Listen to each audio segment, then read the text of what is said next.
বন্ধুরা, আজ আমি একটা স্পেশাল মিষ্টি বানাবো। তার জন্য এই যে দেখো, এখানে আমি নিয়েছি 1.5 লিটার দুধ। তো এই দুধটা থেকে আমি ছানা বানিয়ে নেব। তার জন্য এই যে দেখো, দুধটা গরম করে নিচ্ছি। তো এই যে দেখো, দুধটা গরম হয়ে গেছে। এবার কিন্তু আমি গ্যাসটা বন্ধ করে দিলাম। এবারে এখানে আমি নিয়েছি 3 চামচ ভিনিগার আর 2 চামচ জল। তো এবারে এটা আস্তে আস্তে এখানে দেব, আর এটা চামচে করে ভালো করে দুধটা হেলিয়ে নেব। তাহলে কিন্তু ছানাটা খুব ভালোভাবে তৈরি হবে আর ছানাটা নরম হবে।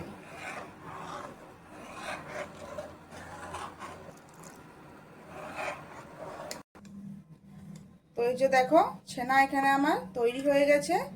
এবারে এটা আমি ভালো করে ছেঁকে নেব।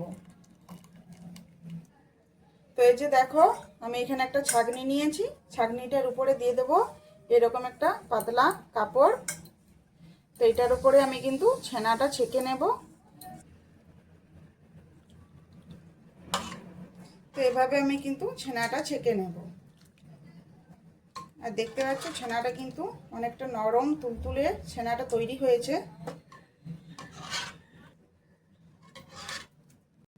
তো এই যে দেখো, এবারে এটা কিন্তু ঠান্ডা জল দিয়ে ভালো করে ধুয়ে নেব। এটা খুব ভালো করে কিন্তু ধুতে হবে, কারণ এখানে ভিনিগার দিয়ে আমি ছানাটা ছিটিয়েছি। তো ভিনিগারের গন্ধটা যেন চলে যায়, টক ভাবটাও যেন কেটে যায়, সেরকমভাবে এটা ঠান্ডা জল দিয়ে ভালো করে একটু ধুয়ে নেব। এবারে ছানাটা থেকে খুব ভালো করে কিন্তু জলটা ঝরিয়ে নেব। তো এটা হাত দিয়ে এইভাবে চেপে চেপে ছানার মধ্যে যতটা জল আছে এইভাবে নিংড়ে নেব।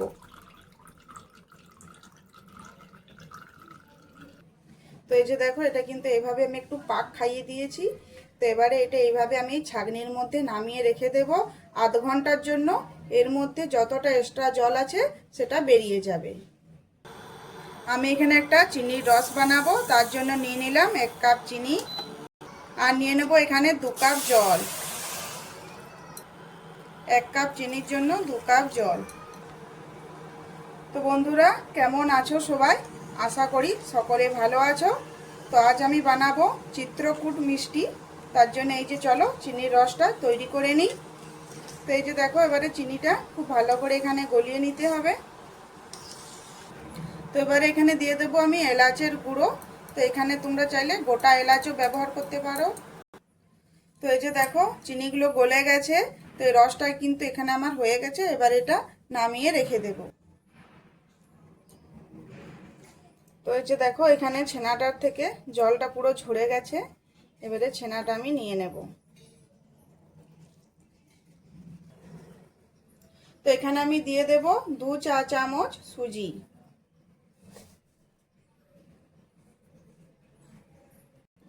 এবারে দেব 1 টেবিল চামচ ময়দা, 1 টেবিল চামচ চিনি, 1 চিমটি খাবার সোডা।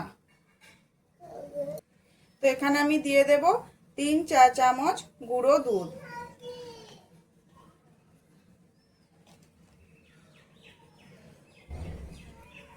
আর হাফ চা চামচ এলাচের গুঁড়ো। এবারে এগুলো খুব ভালো করে মিশিয়ে নেব ছানার সাথে। আর ছানাটা হাতের তালুতে খুব ভালো করে এটা ঘষে নেব। এটা ঘষে ঘষে কিন্তু একদমই ছানাটাকে নরম করে নিতে হবে। তো বন্ধুরা, আমার রান্নার রেসিপিগুলি তোমাদের যদি ভালো লেগে থাকে তো অবশ্যই আমার চ্যানেলটি সাবস্ক্রাইব করে আমার পাশে থেকো, আর বেল আইকনটি প্রেস করে দিও। তাতে তোমাদের কাছে নোটিফিকেশন পৌঁছে যাবে। আর আমার ভিডিওগুলি যারা দেখো তাদেরকে অসংখ্য অসংখ্য ধন্যবাদ। তো এইভাবেই আমাকে সাপোর্ট করো, যাতে আমি আরও রান্নার রেসিপি খুব ভাবে বানিয়ে তোমাদের সামনে নিয়ে আসতে পারি। তো এই যে হাতের তালুই করে খুব ভালো করে এটা ঘষে নেব। তো এটা একটু কিন্তু সময় ধরে ভালো করে থাসতে হবে, তাহলে কিন্তু মিষ্টিগুলো খুব ভালোভাবে তৈরি হবে আর খেতেও ভালো লাগবে। তো এই যে দেখো, এখানে কিন্তু আমি খুব ভালো করে ছানাটা থেসে নরম করে নিয়েছি। এবারে এর থেকে অল্প অল্প নিয়ে আমি মিষ্টিটা বানিয়ে নেব। আগে লেচি কেটে নিচ্ছি। তো এই যে একটু বড় বড় করে লেচি কেটে নেব এখানে।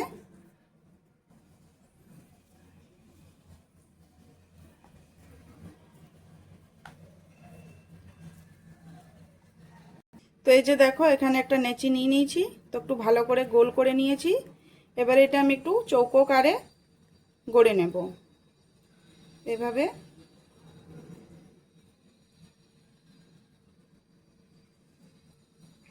এই যে একটু চৌকো আকারে করে নিয়েছি। তো এইভাবে কিন্তু আমি প্রত্যেকটা মিষ্টি বানিয়ে নেব। তো এই যে দেখো এখানে কিন্তু অনেকগুলো বানিয়ে নিয়েছি, এবারে এগুলো ভেজে নেব। তো এই যে দেখো ভাজার জন্য তেল নিয়েছি, তেল গরম হয়ে গেছে।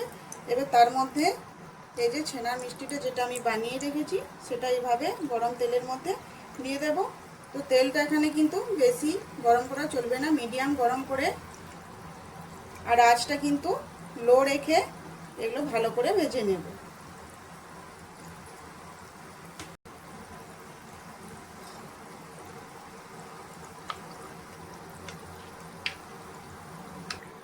তো এই যে দেখতে পাচ্ছ তেলের মধ্যে দিয়ে দিয়েছি, তারপরে দেখো এগুলো কিন্তু ভেসে উঠেছে।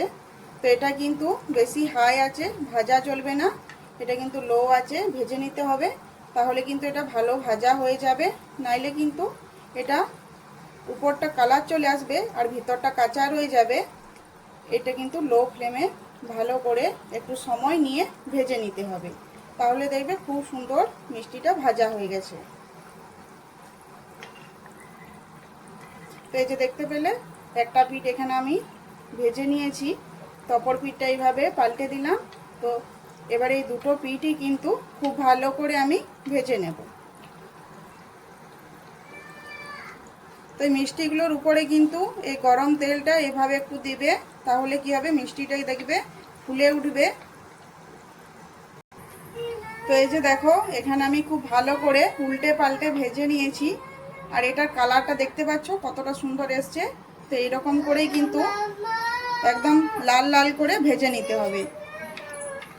তো এইভাবে কিন্তু তেলের থেকে তুলে এইরকম করে একটা ছাঁকনির মধ্যে নিয়ে নেবে, তাহলে তেলটা ঝরে যাবে।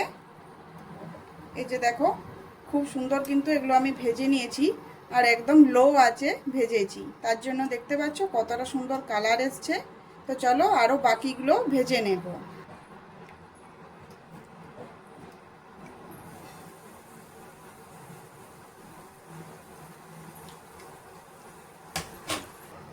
তো এই যে দেখো আরও যেগুলো ছিল সেগুলো আমি খুব ভালো করে ভেজে নিয়েছি। তো এবারে এগুলো কিন্তু তুলে নেব।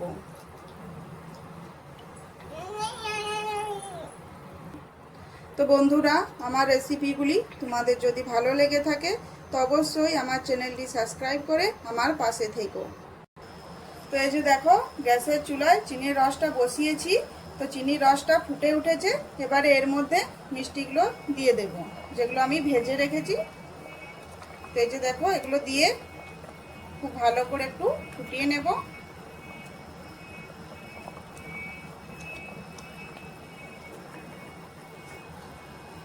এবারে কিন্তু এই যে দেওয়া হয়ে গেল, এবারে কিন্তু গ্যাসটা আমি বন্ধ করে দেব। এটা কিন্তু বেশিক্ষণ ফুটানো চলবে না। এই যে বন্ধ করে দিলাম, আর এই যে ঢাকা দিয়ে দিলাম। তো এই যে দেখো একটা পিঠ হয়ে গেছে, এবারে এটা একটু এভাবে উল্টে দেব।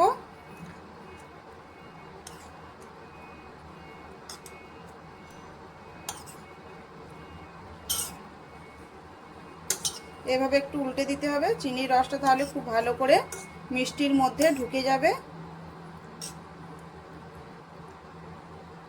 তো এবার এগুলো ঢাকা দিয়ে আধ ঘন্টা রেখে দেব।